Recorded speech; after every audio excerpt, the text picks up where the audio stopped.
Khalsa. So we have two of the speakers from, we have two of them that spoke already today. Okay, man. Does it. And one of them that's anxious to speak.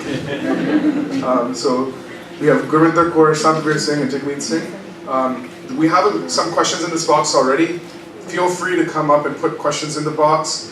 I have favorite questions, so if you want your question asked, it's more likely to get asked if I feel like it's going to be actually something that we can implement in our lives. So if you ask, like, is it Agma Labarni, I'm probably not going to ask that question to these guys because it's not really relevant to what we've been talking about for the week.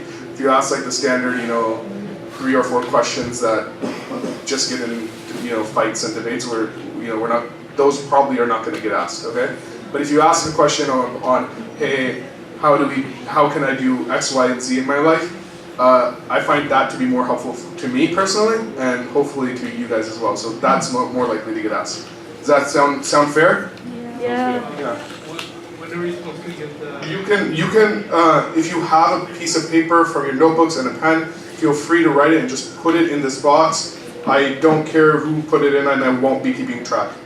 Okay? Can they ask also? Yeah. If you also want to ask a question and you are okay with people knowing that you asked that question, that's also fair, and just raise your hand and I'll try to get to you after the question's been answered. But if you want to ask anonymously, you can put questions in the box. Sound fair?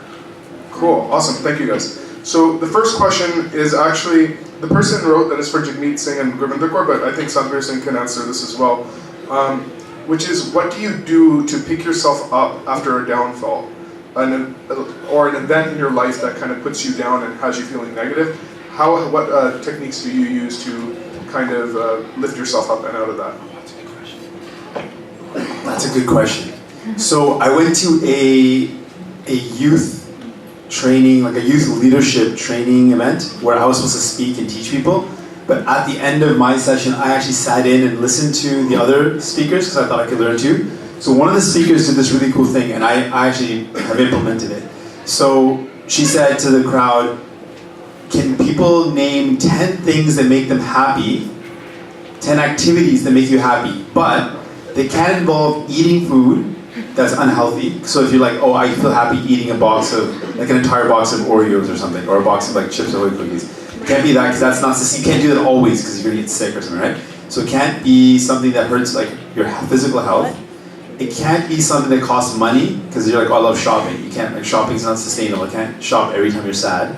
So you can't be food stuff, can't be shopping stuff. So it's gotta be something sustainable you can do kind of always. Can't be like go on a vacation because that costs money. So you have to write a list of things, right? So, and then what you do is when you're sad, you go through your list of things that make you feel good and do those things. So I like biking a lot, cycling is fun. If you watch my Cycle Life Snapchats. We would have never guessed. So but when you're sad, you don't feel like doing anything. Like when you're sad, you don't think of the things that make you feel happy. So these are very practical things. I'm not talking about, I guess these are part of Sikhi as well. But so a list of things, and I challenge you. I bet you don't know off the top of your head the 10 things that you enjoy doing. So like reading a book, like watching the sunset sounds cheesy, but I actually love watching that happen. Sitting underneath a tree. I love trees, so literally sitting underneath a tree makes me feel like really cool. So I have a list of 10 things that I do. So I go through my list of those things and try to do them when I'm not feeling good. But specifically Sikhi related, legitimately, I do Simran a lot, and I'm not a lot, but when I'm sad, for sure, Dukhdari is so true. So when I'm sad, I for sure do Simran. And I randomly also like to do like one of those random Shabad searches, like kind of like a hukam almost off of your whatever app you use. I prefer, I forget the name of it, whatever the name of it. Sikhi, no, it's not. Sikhi to the max, or I'll just tell you my app, just so you know. Gurbani Anywhere. Oh. Is that a good one? That's my app of choice. No one liked it. Gurbani Anywhere is my app of choice, and I do like a random Shabad search, and then I just read through it and try to understand it, and then reflect on it. That's what I do. You can clap to that if you liked it. I'm joking. Just kidding. Well, you took away retail therapy and going to Hawaii, so. But seriously, for me, I feel that when I surround myself with positive people. We all have people in our lives that are a bit of, how do I say this that's not, sometimes emotional vampires. Okay. But we do. And people who are good Sangat, going to a good program, today in the bar was probably the happiest I've been in the last month. And sitting there and singing, not having any reception was, no, I'm not joking. Not having any reception, putting your phone away and not getting distracted and just singing at the top of your lungs makes me happy. And you surround yourself with Sangat. You're sitting there singing a shabad. It doesn't matter that you know the person next to you or don't know the person next to you. That's what Sangat is. And so it was a very uplifting experience today. I was going to go home at 7, and clearly I'm still here. But that makes me happy. But another point that Vijay made, I went through a period in my life where I grappled with anxiety. And the thing that lifted, and that was probably my toughest battle. I'm a person who likes to have control of things. I'm a person who needs a plan. And those of you who, feel anxiety at times know that sometimes it takes over and you don't have a plan. And I could not lift myself out of that. And people would say, "Baat karo, aa karo." And yeah, you would. But then you step away and you would feel it again. Because we're human. And the one thing that really worked for me, going to Sangat, all of this, surrounding myself with Sangat, worked. But also taking control of my health and my physical health. It changed my life. And I don't do it to make anybody else happy. I don't do it. And actually in the last, I've started teaching, and I did this whole career change because it seemed like a great idea. It was, but it's been draining. And any of you who are teachers or in that career know that it is draining. And you do everything for everyone around you. And I've fallen into that pattern again. And that's one of the reasons for the last couple months I haven't been feeling my best, because I've let that fall away. So that really helped. And so you don't do it for, the selfies again that you post online, like gym rat or whatever, those hashtag or whatever it is. You do it for yourself. And it allows us, I was at the point where I could not sit in the bar without my legs falling asleep, without my legs hurting, without my back hurting. And being able to conquer that allowed me to focus. And so those two things, surrounding myself with positive Sangat, sitting in the bar, just, belting out, it doesn't matter if your voice goes at the top of your lungs helps, but also just taking control of your physical health really helped. I've found myself in a number of difficult situations recently, emotionally. And as someone who connected with Sikhi from a young age on a more intellectual level, reading books or learning history, I found that I had spent so much of my life telling people about how amazing a relationship with Guru Sahib was, without actually making the effort to feel it myself. And over the last couple of years, it has been really powerful for me personally in difficult times to really try to take some of those shabads to heart of coming into the Guru's sharan and to feel protected and to feel taken care of and to be vulnerable in front of the Guru. And that's not something that can happen intellectually.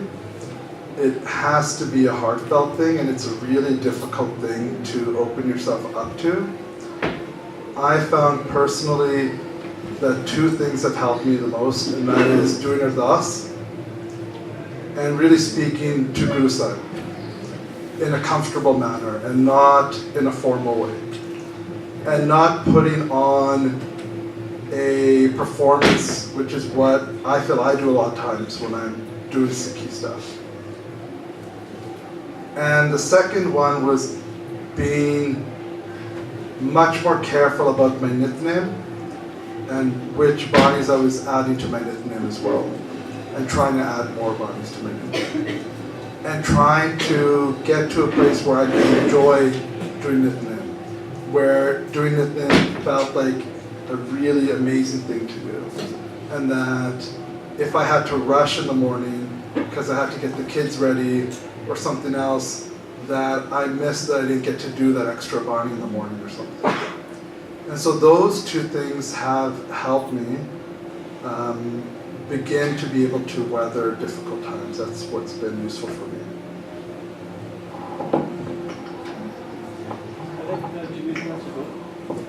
So we're just gonna give Jimmy Singh Camp's white shirt. Ooh, kind of large, extra large. I don't know if you're gonna be over it, but I think that's mine.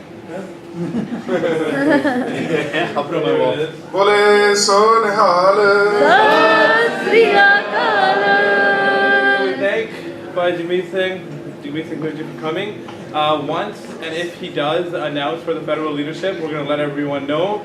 You'll probably hear in the news anyway, in the media, but some people don't check the media, so we'll send out an email, we'll post it on social media as well. And if he does, then definitely sign up, get your family to sign up, get your friends to sign up. We really need to turn this potential campaign into something that really galvanizes the entire community. So hopefully that's something that we'll be looking forward to in the next few months. Okay, so we want to thank Jagmeet Singh again for coming. It was great having you at Khalsa Camp. Yeah, thank you so much. Take care. Okay.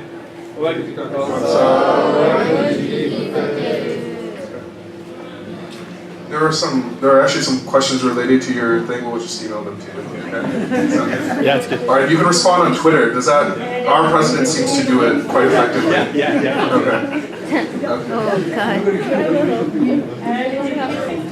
Say congratulations to your mom who raised a good Sikh leader for our future. Remember, that's one of our awesome side. Thank you. So I think all those examples that you guys shared were actually really powerful because they're personal and it shows that it's kind of reassuring to hear that you guys are normal people, right? And so I guess this is a question that's not on there, but just following up on that, right? How do you maintain a positive trajectory while there are ebbs and flows, but while still making sure that you're still moving in a overall positive direction?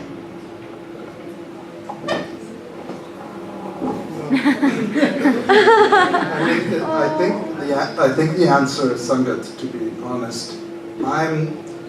That's something that I miss in Toronto. I live in a part of the city where I don't have a lot of Sangat. And I see that that's really a big thing that's missing in my own life that would help me to be able to move forward positively. I think that's one of the main sort of beautiful aspects of Guru Nanak Sahib Ji's vision is that you are a community of individuals who are all imperfect, but working together towards a goal that's much greater than any of you. And Bhai Lehna Ji could not have become Guru Angad Sahib Ji if he was not in the Sangat of all sorts of regular Sikhs around him as well, who were there supporting him. He was a unique and unbelievably blessed individual whose commitment to Guru was unshakable, right? But he also was in this milieu of Kartarpur Sahib, of all the Sangat that Guru Nanak Sahib Ji had created. I like to use example of the Sahibjade. These are our greatest Sikhs, who we all look up to as our older brothers, essentially, in the Khalsa Panth, who we remember first after the Guru Sahibs in Ardas, But the Sahibja, they were not born as perfect Sikhs. Guru Gobind Singh Ji and other Gursikhs there raised them and taught them Kirtan and taught them Shastra Vidya and taught them how to read Bani, taught them how to ride a horse, taught them how to be leaders. You're not, outside of Guru Nanak Sahib Ji, you're not born perfect. You have to work for it and you have to have people supporting you. So I think that feels like the right answer to me.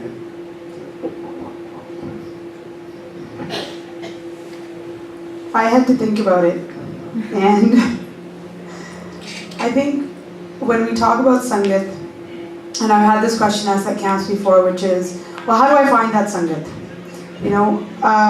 How do I figure out where the Sangat is? And Sangat is all around you. And I think for me, the way I turn something negative into positive is, to be very honest, is looking for Sangat within your home. We are saying, okay, we have to go look for these great Gursikhs, and we have to, do their Sangat. And we all have that potential within us. But Guru Sahib has given us Sangat. This is your Sangat. But Guru, a lot of you have Sangat at home. Your family is just not your family. It's not just your brother. It's not just your sister. They're not just your parents. You have the potential to turn that into good Sangat. So for me, as a mother, as a parent, when I am feeling down, or I look to my kids, and not in a way like, more way of these are my kids, but in a way of, what can I do with them that we can sit down and we can do a Shabad together? And when you hear little kids doing Kirtan, and you hear them doing Shabad, and you hear them doing Ardas, and you do Prakash with them, it changes your perspective on life. Because that's how we all came into this world. We didn't come in perfect, but we came in innocent. We came in without that Maya, without that attachment. And it brings you back.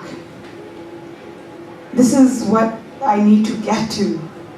And you look up to your Sangat, which can be anywhere around you.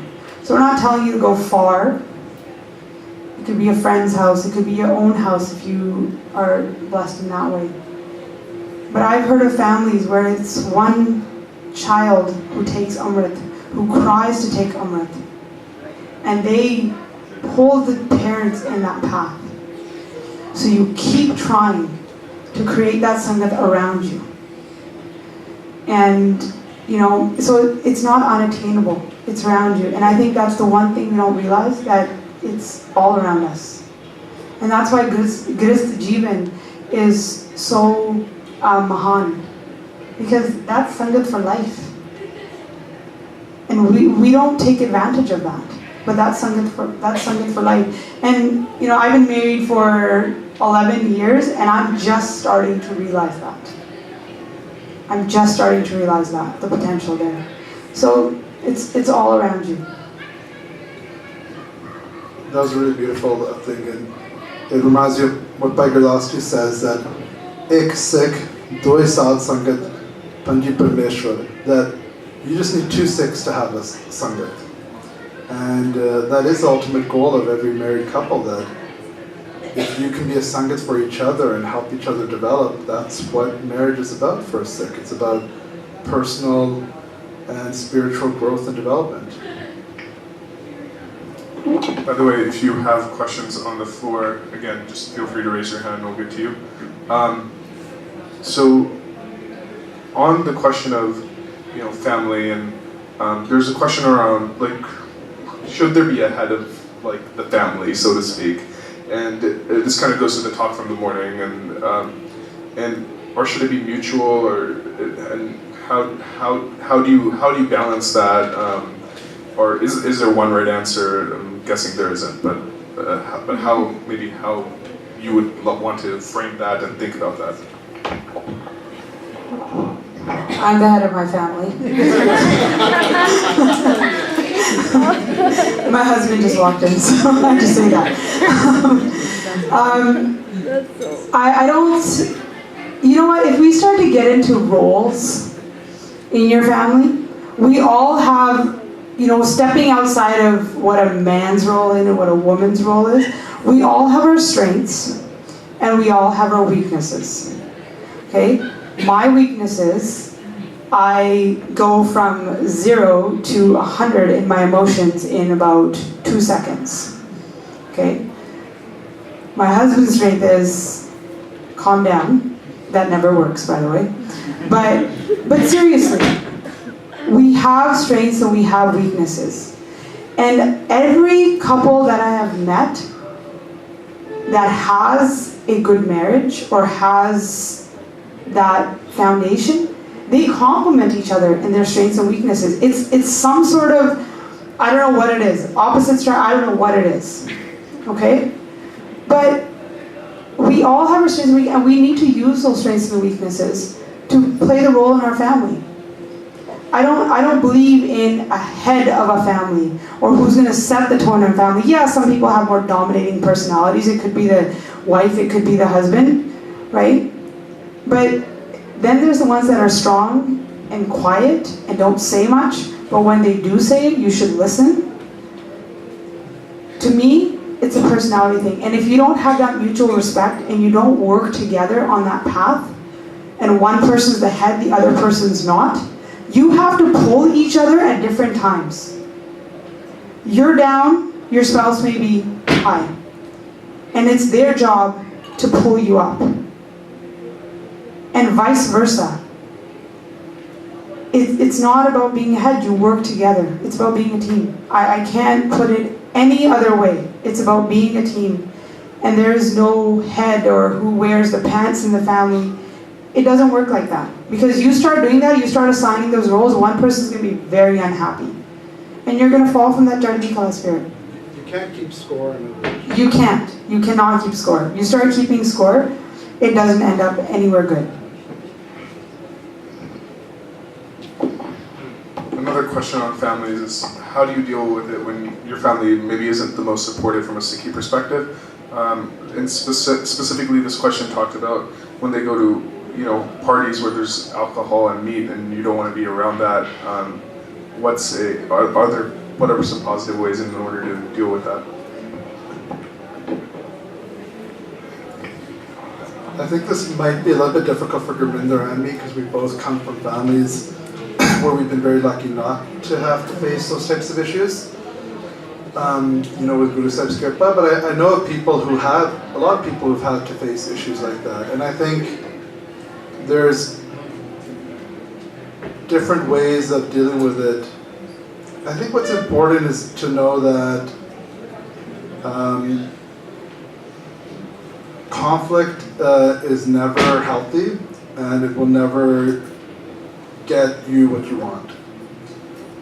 You need to be true to your relationship to your Guru, but at the same time, you need to understand that what you feel and know it to be true, the people around you might feel to be something that just came out of nowhere, or might just think is a passing phase or something. And so, I think what one should try to do, if you're dealing with parents who are loving and kind, but are not living a Sikhi lifestyle and are engaging in non-Sikh behavior, is to just explain that, this is what is important to me. And I'm not going to impose what I do on you, and I just don't want you to impose what you do on me. And I'll go to family functions and other things as much as I feel comfortable, but when things get to, whatever the line is for you, that's not something I'm comfortable with, and I would appreciate if someone could drive me home or whatever it is. So that you're clear and respectful with your boundaries, but you're not disrespecting your parents, and you're not saying you are manmuks or you're doing manmat or what you're doing is terrible. Because when you start going down that road and you are then putting yourself in a position of homemade yourself, it's not going to help your Sikhi, but it's also not going to help anybody in the house. If you are committed to what you're doing on a day-to-day basis, and your family is seeing positive changes in your life because of your relationship with your Guru, they will themselves be transformed by that. And they will not be able to ignore it. So, as in all things, doing it from a place of kindness and love is the only way that it works. Guru Nanak said he didn't scream at his dad or fight with his father, who never in his life recognized his divinity, and even slapped him. Guru Ram Das Ji's family, extended family, abandoned him as a child when he was orphaned, and then started showing up at Amritsar after he became Guru, looking for money and favors. And he treated them with respect and kindness instead of kicking them out. And I think a inspiration for anybody in that situation is to read the story of Bhai Manj, who was a Sikh of Guru Arjan Sahib Ji's, who came from a Muslim background and whose entire family and village and society rejected him for becoming a Sikh. But he stayed true to his commitment to Sikhi. And so that's a type of quiet commitment that you might need to have that will be humbling to you and might not be as easy, but in the long term will actually be more beneficial to you and to your family, I think. Just avoid fighting, which is hard when you're a teenager, I guess, but yeah. This is probably going to be the last call for questions from the floor. Once. How do you open with this in God?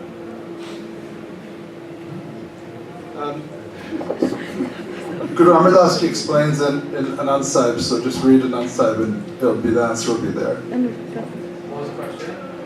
How to open your lesson door?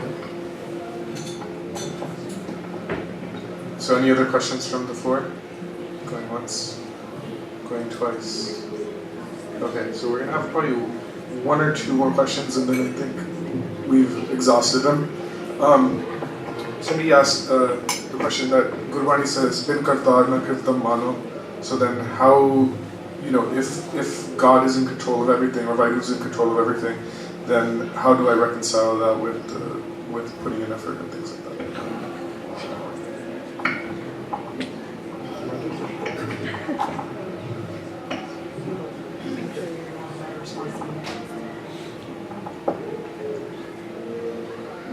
We are instructed to live within Bana. We are instructed to live by Guru's will on Guru's path. But we make choices. We make choices. And that is it's not, I didn't wake up at Amrit Vela. That is Guru's will. No. It's a good attempt at a cop-out. But it's not.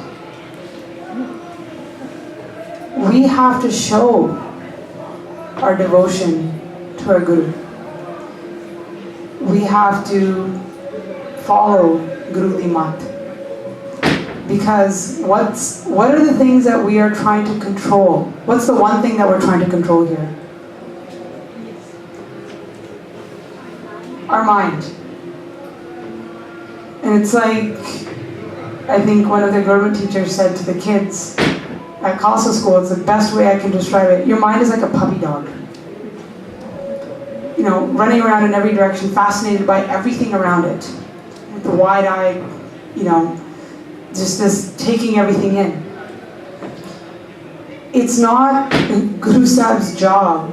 There's Kirpa, and actually it's something Santir Singh said, because I always had this question, and a couple of years ago he said it at camp, and I would always say, we ask for Kirpa, but I'm not getting the Kirpa. What is Kirpa? Guru Sahib Kirpa nahi karde. Because it must be Guru Sahib's will. But no, it's because we haven't prepared ourselves for his Kirpa. And that has always stuck with me when you said that.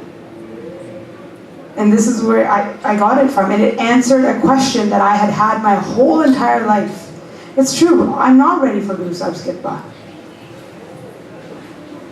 And I think that's where Guru Sahib is all dayal, forgiving, loving, coming towards you if you take one step toward him.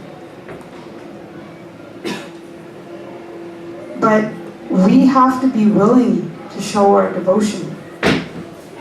We have to be willing to show our love, and we have to control our minds. That's on us. We've been given that choice. So yeah, it is Guru Darpana, it is God's will, but we also kamai, we have to do the kamai too. It's hard work. And that's the path of Sikhi. It's hard. And few are the blessed ones. I mean, it's true. But that doesn't mean you stop trying.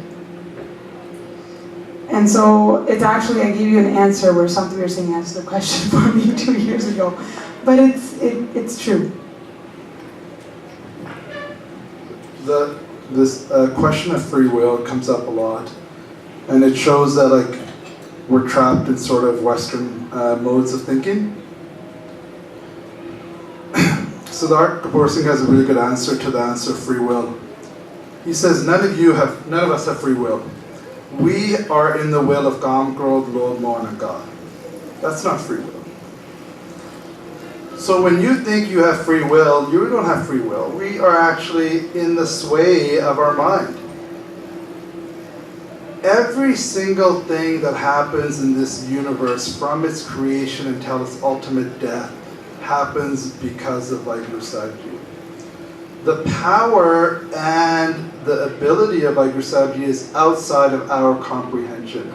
Guru Nanak Sahib Ji starts Japji Sahib, starts Mumata with that very idea. Don't try to understand this. Experience it, love it, live it. Don't try to put it in a box. Guru Sahib Ji is very clear again and again in Bani that effort is required.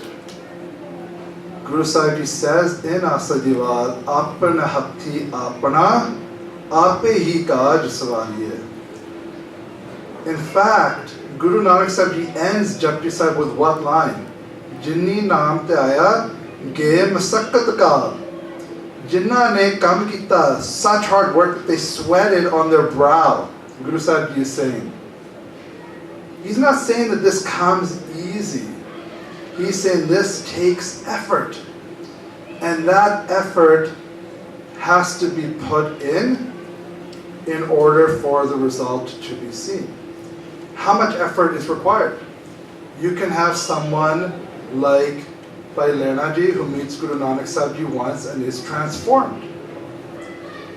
And has such faith in Guruji that Guruji can tell him to eat a dead body, and his only question is, where do I start from? Right?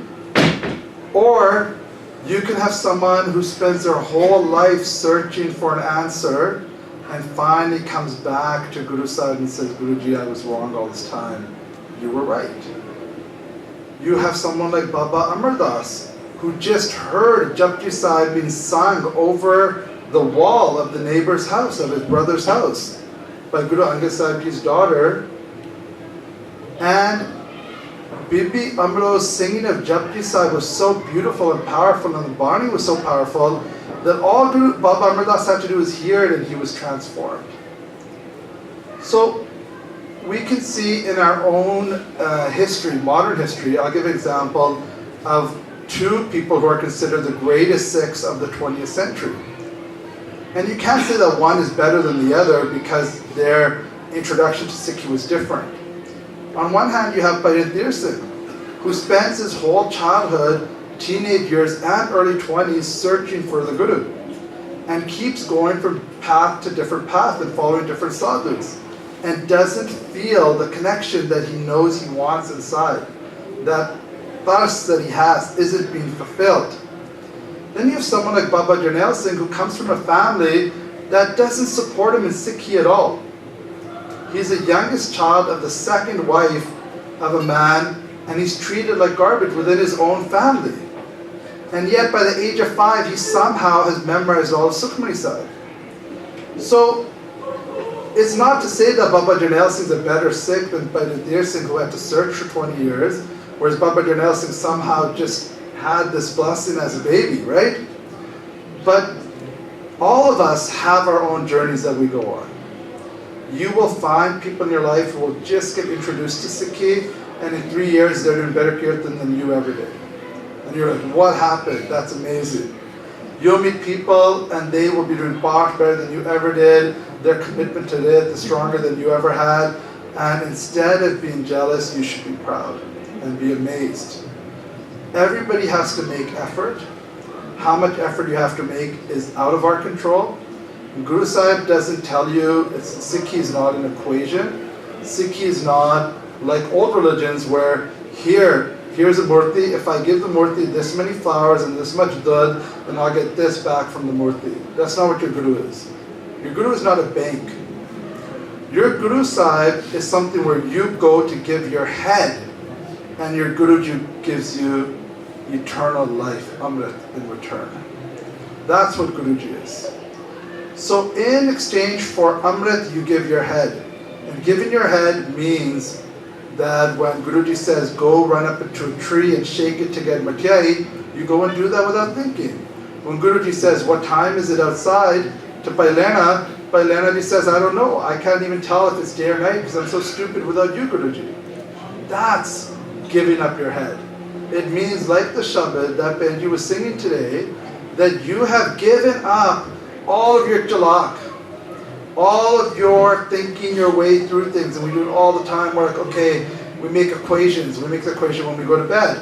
If I stay for 10 more minutes and I can sleep in for that much time, then I can go to work and it's fine, right? We make equations. If I do this in this situation, we make those equations all the time. You can't play games with the Guru. It's an all or nothing thing, but that doesn't mean that it has to be all at once. Guru Sahib Ji just wants to see a little bit of effort over time. I want to finish off by saying this. Once you have given yourself to the Guru, you can mess up really big time. And that is okay. Because your Guru will go to the ends of the earth to bring you back. And if you don't believe me, who do we mention after the Jar Sahib Jade? Jar Sahib Jade? Jali Mukde.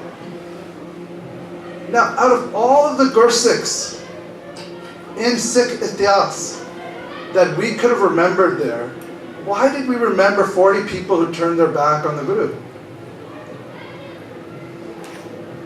For me, I feel like maybe one day I might be that stupid. Who am I to say that I'm better than Bhai Maha Singh? That I wouldn't turn my back on the Guru one day and do something really stupid. But my Guru would still welcome me back.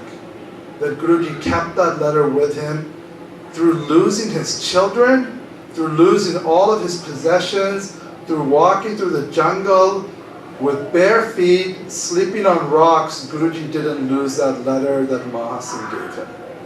That is the commitment that your Guru makes to you, but you have to first make a commitment to the Guru. So I think that's it for tonight. Thank you guys so much for, again, sharing very practical and hard to kind of grasp without hearing other people's experiences. These are hard questions to answer, and thank you for kind of putting yourself out there, and thank you for the people who asked the questions for putting yourself out there as well. So with that said, I think that's Samapti for tonight. And there are s'mores and hot chocolate outside. And then